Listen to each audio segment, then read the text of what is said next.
नमस्कार दोस्तों, स्वागत है आपका मेरी एक नई वीडियो में। और इसमें आपको बताऊंगा एंकल की एक्सरसाइज और फुट रोल एक्सरसाइज, जो कि मैंने शुरू शुरू में बहुत करी थी।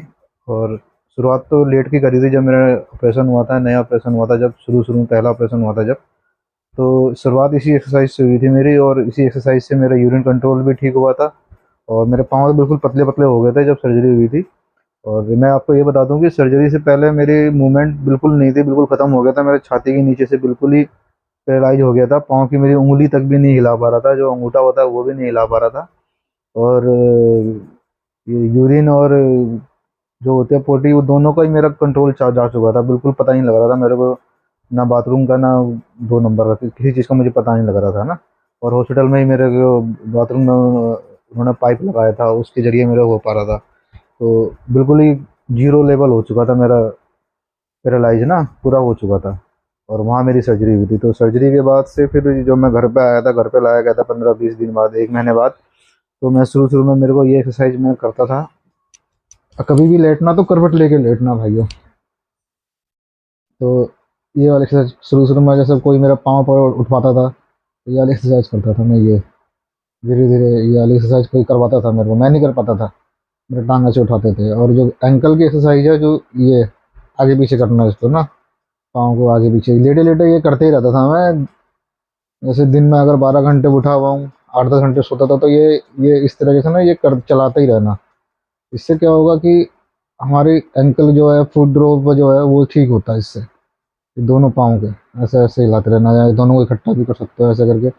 या कोई खुद से नहीं हो पा रहा तो कोई करवाए इसको, धीरे धीरे धीरे धीरे करते करते 2-4 महीने बाद आपके अंदर भी मूवमेंट आ जाएगी, और अपने आप भी कर पाओगे ऐसे ऐसे। और फिर ऐसे ऊपर पाँव करके ऐसे ऐसे करना। ये ये है एंकल की एक्सरसाइज ना, फुट ड्रॉप की एक्सरसाइज। ये बहुत जरूरी एक्सरसाइज है ना ये। ऐसे ऐसे लेट के करते रहना इसको ऐसे। इसको मैं दिन भर करता ही रहता था, अभी भी मैं दिन भर इसको करता ही रहता हूँ। मेरा फुट ड्रॉप तो मेरा अब जाके थोड़ा सही हुआ है, अब पता नहीं लगता मेरे को, लेकिन मेरा फुट ड्रॉप अभी 2 साल पहले तक मेरा फुट ड्रॉप था। लेकिन ये करते करते करते करते ऐसे ऐसे पाँव चला चला चला चला के मेरा फुट ड्रॉप कब चला गया मुझे भी पता नहीं चला ना, ये एक्सरसाइज करते करते। और इससे यूरिन कंट्रोल का भी काफ़ी अच्छा उसमें वो होता है, क्योंकि ये जो हमारे पीछे की मसल्स है ना, ये जो मसल्स होती हैं, इस इनमें ग्रोथ होती है। और इन मसल्स की वजह से जो हम खड़े हो पाते हैं, वॉकिंग कर पाते हैं, तो इन मसल्स का भी बहुत इसमें वो होता है। तो जल्दी चलने के लिए और बैलेंसिंग के लिए भी एक्सरसाइज बहुत बढ़िया है। ऐसे ऐसे पाँव को ऊपर नीचे कर लो, ऐसा करोगे देखोगे आपको ना, यहाँ पे महसूस होगा आपको कि यहाँ पे कुछ हो रहा है। अभी देखो मेरे मसल्स देखो, यहाँ पे देखो, ये पहले बिल्कुल ही लूज हो गया था, बिल्कुल ऐसे ऐसे हिलते थे ना ये, लेकिन अब ये देखो बिल्कुल ही टाइट हो रखे हैं। और ये बिल्कुल पतले हो रखे थे, अब ये दोबारा से ये सही हो गए हैं ना, ये वाली एक्सरसाइज कर करके, क्योंकि ये वाली ऐसे ऐसे, ये वाली एक्सरसाइज। तो कभी भी उठना तो ऐसे करवट लेके ऐसे करके उठना है, कभी भी। क्योंकि स्पाइनल कॉर्ड इंजरी में ना काफ़ी लोग ठीक नहीं हो पाते हैं। वो उसकी एक वजह होती है, बहुत मेन वजह, जो चीज़ लोग समझ नहीं पाते हैं, वो उनको लेट में समझ में आता है। और जब तक समझ में आता है तब तक बहुत लेट हो चुका होता है, फिर रिकवरी आने के चांस बिल्कुल ख़त्म हो चुके होते हैं। क्योंकि अब जब हड्डी टूटी है और वो ऑपरेशन करके डॉक्टर ने उसको ऐसे करके जोड़ा है, वहाँ स्क्रूज लगाए हैं, और जब तक वो पूरी इसी तरीके से नहीं बैठेगी, अगर वो इसी तरह से बैठ गई तो हमारी नस बिल्कुल फ्री रहेगी, और नस पूरी फ्री रहेगी तो हमारा रिकवरी भी बहुत जल्दी आएगी। लेकिन वो हमारी गलती से अगर हम टेढ़ा मेढ़ा उठेंगे, झुकेंगे, सीधा उठेंगे, झटके से उठेंगे ज़्यादा, क्योंकि पता होता नहीं है पेशेंटों को। तो नस की अगर ये हड्डी ऐसे की बजाय थोड़ी सी और हल्की सी भी टेढ़ी जुड़ गई, स्क्रूज थोड़े से ढीले हुए और वो हड्डी थोड़ी सी टेढ़ी जुड़ गई, और वो नस थोड़ी सी दबी रह गई, तो रिकवरी पूरी कभी नहीं आ पाती ना, फिर वो रिकवरी आ ही नहीं पाएगी पूरी, क्योंकि नस अभी भी थोड़ी सी दबी हुई है। और फिर वो लोग फिर सोचते हैं कि यार मैं एक्सरसाइज भी कर रहा हूँ, सब कुछ कर रहा हूँ, ठीक क्यों नहीं हो रहा। थोड़ी सी रिकवरी आई, पाँव वाँव हिला लेता हूँ, लेकिन मैं चल नहीं पा रहा, थोड़ा बहुत चल लेता हूँ, दौड़ नहीं पा रहा, सही से चल नहीं पा रहा अपने, तो वो इसी वजह से ना 99% लोगों को इस चीज़ के बारे में नहीं पता होगा। 99% लोग इस चीज़ के गलती करते हैं, इस चीज़ को ना। लेकिन ये ऊपर वाली कृपा से मैं इस गलती, मैंने भी गलती करी थी, मेरे भी 6-8 महीने 1 साल तक मैं चल नहीं पा रहा था अपने आप, वाकर पकड़ के चल रहा था, वाकर उठा के चल ले रहा था 1-2 कदम, लेकिन पूरी तरह अपने आप नहीं चल पा रहा था। तो वो गलती हुई थी मेरे से भी, लेकिन वो बाद में मेरे मेरे को गलती रियलाइज़ हो गई, और फिर मेरा दूसरा ऑपरेशन हुआ, तीसरा ऑपरेशन हुआ, तो मुझे गलती पता लग गई थी, और वो वहाँ से मेरी रिकवरी ऐसी आई कि देखो अब मैं बिल्कुल चल ले रहा हूँ। और एक्सरसाइज भी मैंने बहुत करी है, ये पाँव को ना बैठे-बैठे यूँ मैं बैठता भी तब भी मैं ऐसे-ऐसे करते रहता था।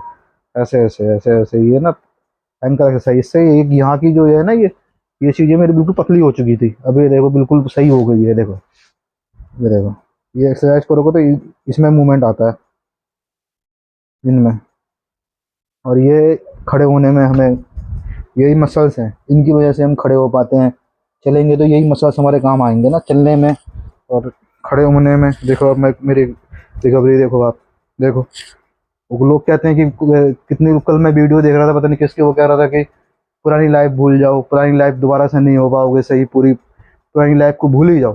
अरे जो खुद नहीं ठीक पाया वो आपको क्या बताएगा, वो तो आपको यही बोलेगा ना कि आप पूरी तरह ठीक नहीं हो पाओगे, जो खुद नहीं ठीक पाया हो पाया क्योंकि वो और वीडियो बना रहा है। अरे हम देखो, आपके सामने खड़ा हूँ मैं, बिल्कुल पुराना, बिल्कुल पूरा पहले जैसा हो गया हूँ। और बोलो 99.9% में पहले ऐसा हो चुका हूँ बिल्कुल। ये देखो कूद के दिखाऊँ आपको, ये देखो कूद लेता हूँ, अब मैं दौड़ भी लेता हूँ, हर चीज़ कर लेता हूँ बिल्कुल पहले की तरह। तो ठीक होना था यार, मेरी वीडियो को लाइक करो, शेयर करना और सब्सक्राइब करना। मैं आप लोगों को यार बिल्कुल वो बात बताऊँगा जो एकदम रिकवरी में आपको पूरी रिकवरी आएगी। बस वो कुछ जो गलतियाँ बताऊँगा वो गलती मत करना बस। मेन गलती है कि सर्जरी होने के बाद थोड़ा शांत से रहना, 2-4 महीने हड्डी को बिल्कुल अपने फिक्स जुड़ने देना बिल्कुल सही तरीके से। और उसके बाद उठना भी है तो करवट लेके उठना है, करवट लेके लेटना है, और झटके से नहीं, आगे तरफ नहीं उठना है, नीचे झुकना नहीं है एकदम जल्दी से। ऐसे करके झुक जाते हैं ना जल्दी से, तो एकदम से नीचे से कुछ सामान नहीं उठाना है शुरू शुरू में। शुरू शुरू की बता रहा हूँ, जिनको शुरू शुरू में सर्जरी हुई होगी। और आप मेरी वॉकिंग देखो अभी, आप ये देखो,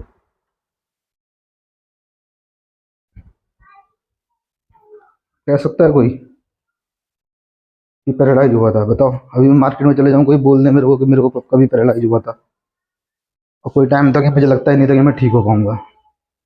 मैं पूरी तरह से देखो, पूरी तरीके से देख लो, ये देखो, नीचे भी बैठ के दिखा दूंगा आपको, ये देखो, ये देखो, ये ये सब एक्सरसाइज कर करके लाया हूँ मैं ये। पहले मैं इतना ही कर पा रहा था, इतना ही करते करते 1 महीना करा, 2 महीने करा, तीसरे महीने चौथे महीने इतना पहुंचा। ऐसे कर करके ये एक्सरसाइज कर करके फिर पूरा हो गया है। ये देखो,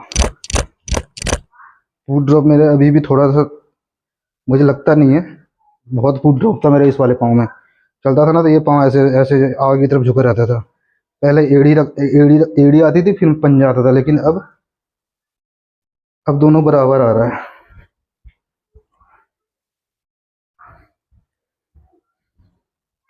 चलो ठीक है, वीडियो को सब्सक्राइब करना मेरे, और अच्छी लगी तो लाइक करना और शेयर करना।